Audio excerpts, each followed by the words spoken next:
Hi, welcome back to our channel. ഇന്നൊരു day in my life ചെയ്യാമെന്ന് എഴുതി. ഇന്ന് പിള്ളേർക്ക് അവധിയാണല്ലോ. വി.എസ്. അച്യുതാനന്ദൻ സർ മരിച്ചതിൻ്റെ ഒരു അനുസ്മരണമായിട്ട് ഇന്ന് അവധി കൊടുത്തിരിക്കുകയാണല്ലോ. അതുകൊണ്ട് പിള്ളേർ ഇത്തിരി ലേറ്റായിട്ട് എണീറ്റ് അമ്മ അടുക്കളയിലാണ്.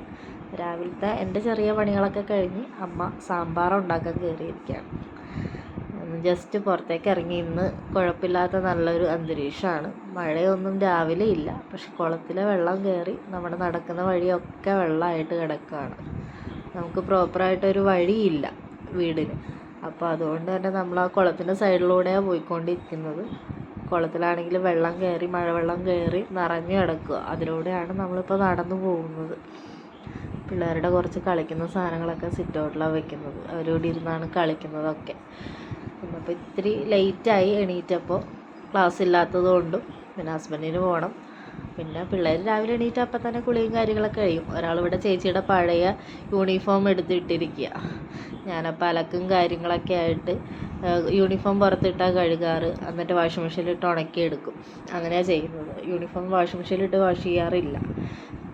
അത് കഴിഞ്ഞപ്പോഴേക്കും വൈഷ്ണവി കുളിച്ച് റെഡിയായി വന്നിട്ട് മുടി കെട്ടിത്താമെന്ന് പറഞ്ഞ് വന്ന് മുടി കെട്ടി കൊടുക്കുക. അവൾക്ക് അതൊക്കെ ഞാൻ തന്നെ ചെയ്യുന്ന കേട്ടോ ഇഷ്ടം. മേക്കപ്പൊക്കെ ഇപ്പം തനിയെ ചെയ്യും, പക്ഷെ മുടി കെട്ടണമെങ്കിൽ ഞാൻ വേണം.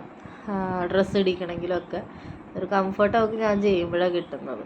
ഇന്നൊരു ട്യൂസ്ഡേ ആയതുകൊണ്ട് വിളക്കൊന്ന് തേച്ച് വെക്കാമെന്ന് കരുതി.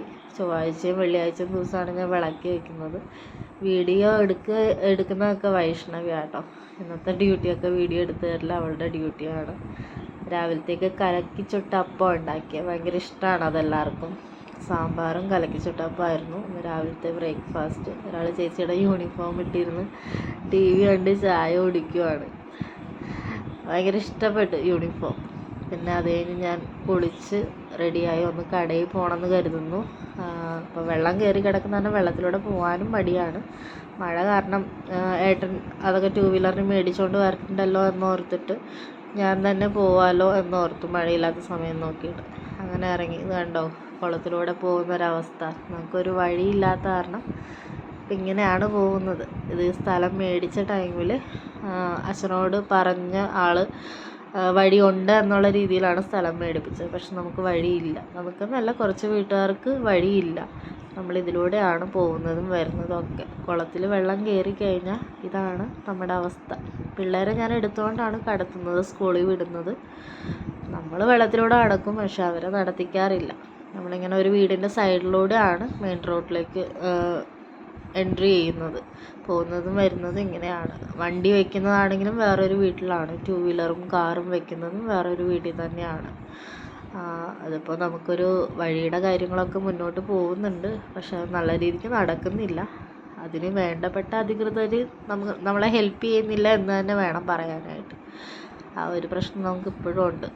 ഞാൻ ഏതായാലും മഴയില്ലാത്ത സമയം നോക്കി കടയിൽ പോയി വാങ്ങാനുള്ള സാധനങ്ങളൊക്കെ വാങ്ങാലോ എന്ന് കരുതി. റേഷൻ കടയൊക്കെ അടച്ചിട്ടിരിക്കുന്ന അവധിയാണല്ലോ. കടയിലെത്തി കുറച്ച് അത്യാവശ്യം വേണ്ട സാധനങ്ങളൊക്കെ മേടിച്ചു. അപ്പോൾ അവിടെ ബിരിയാണി കിറ്റ് ഇരിക്കുന്ന കണ്ടു. 190 രൂപ ബിരിയാണി കിറ്റ്. പക്ഷെ അത് നമ്മൾ മേടിക്കാറില്ല. നമ്മളെല്ലാ ഐറ്റംസും നമുക്കുള്ള കാരണം അങ്ങനെ എല്ലാ കൂട്ടും കൂടെ ഒരുമിച്ചുള്ള ബിരിയാണി കിറ്റ് വാങ്ങാറില്ല. പിന്നെ ഈവനിങ് എന്തെങ്കിലും കുക്ക് ചെയ്യണമെന്ന് കരുതിയിട്ടാണ് കുറച്ച് സാധനങ്ങളൊക്കെ മേടിക്കാനായിട്ട് ഇറങ്ങിയത്. മഴയില്ലാത്തതുകൊണ്ട് എല്ലാം വാങ്ങി. വൈകുന്നേരം ആയപ്പോൾ ഞാൻ അതിൻ്റെ കുക്കിങ്ങിലേക്ക് കടന്നു. കബ്സ ബിരിയാണി എന്താകുമോ എന്തോ. ഞാനങ്ങനെ കുക്കറിൽ വെക്കുന്നത് ഫസ്റ്റ് ടൈമാണ്. ഒന്ന് വെച്ച് നോക്കാം എന്ന് കരുതി പരീക്ഷിക്കുകയാണ്. സാധാരണ നമ്മൾ ബിരിയാണി വെക്കുമ്പോൾ റൈസ് ഊറ്റിയെടുത്ത് അത് ദമ്മടിച്ചിട്ടാണ് ഞാൻ കുക്ക് ചെയ്യുന്നത് വീട്ടിൽ. പക്ഷെ ഇത് ഞാൻ ഒന്ന് കുക്കറിൽ ട്രൈ ചെയ്യാം എന്ന് കരുതി. അടിക്ക് പിടിക്കുമോ എന്ന് അറിഞ്ഞുകൂടാ, ചോറ് കറക്റ്റായിട്ട് വെന്ത് കിട്ടുമോ എന്ന് അറിഞ്ഞുകൂടാ. ആ ഒരു ടെൻഷനിലാണ് വെച്ച് തുടങ്ങിയതൊക്കെ. പക്ഷേ തിരക്കേടില്ലാതെ തന്നെ നല്ല ടേസ്റ്റില്ല. ആ കബ്സയുടെ ടേസ്റ്റ് ചിക്കനിലാണെങ്കിലും റൈസിലാണെങ്കിലും നല്ലപോലെ പിടിച്ചിട്ടുണ്ടായിരുന്നു. അപ്പോൾ ആ ഒരു വീഡിയോ കൂടി നിങ്ങളെ കാണിക്കാമെന്ന് കരുതി. നല്ല ടേസ്റ്റ് ഉണ്ടായിരുന്നു കേട്ടോ. വെച്ച് വന്നപ്പോഴേക്കും എല്ലാവർക്കും ഇഷ്ടപ്പെട്ടു. എനിക്ക് ടെൻഷനായിരുന്നു, ഉപ്പ് പിടിക്കുമോ കുക്കറിൽ വെക്കുമ്പോൾ, ഇനി വെന്ത് കറക്റ്റായിട്ട് വരുമോ, അടിക്ക് പിടിക്കുക. അടിക്ക് ചെറുതായിട്ട് പിടിച്ചിട്ടുണ്ടായിരുന്നു. അല്ലാതെ റൈസാണെങ്കിലും എല്ലാം ടേസ്റ്റ് ആയിരുന്നു. മയോണൈസ്, ഹോം മെയ്ഡ് മയോണൈസ് തന്നെ ആയിരുന്നു ഉണ്ടാക്കിയെടുത്ത്. പിള്ളേർക്കും കൊടുത്തു. എല്ലാവർക്കും ഇഷ്ടപ്പെട്ടു കഴിച്ചത്. അപ്പം ഞാനിത് കുക്കറിൽ നിന്ന് മാറ്റുന്ന വീഡിയോ എടുക്കുന്നത് ഏട്ടൻ ആ സമയത്താണ് വന്ന് കയറി. അപ്പോൾ അതെനിക്ക് ഷൂട്ട് ചെയ്യാൻ പറ്റിയില്ല. അത് കഴിഞ്ഞപ്പോഴേക്കും എല്ലാവർക്കും കൂടി മയോണൈസ് ഉണ്ടെങ്കിൽ ഭയങ്കര ഇഷ്ടമാണ്. വൈഷ്ണവിക്കും വൈകിക്കും കൂടുതൽ ഇഷ്ടം അതാണ്. എല്ലാവരും കൂടി ഇരുന്ന് കഴിച്ചു. എല്ലാവർക്കും ഇഷ്ടപ്പെട്ടു. അമ്മ പിന്നെ റൈസിനോട് വലിയ താല്പര്യമില്ല. അപ്പോൾ ഇന്നത്തെ ഒരു ഡേ ഇൻ മൈ ലൈഫ് ഇത്രയേ ഉള്ളൂ. ടാറ്റാ.